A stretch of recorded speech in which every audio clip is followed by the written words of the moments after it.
When large metallic structures fail, the results can be catastrophic, particularly when they result in a large loss of life.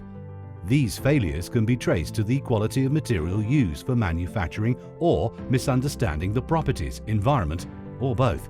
Unfortunately, these failures still happen today. How do we demonstrate confidence in new materials and new structures without extensive experience? Safety is maintained by applying defense in depth, ensuring that each leg is robust and employing demonstrated results. The issue is that responsibility is split between several areas.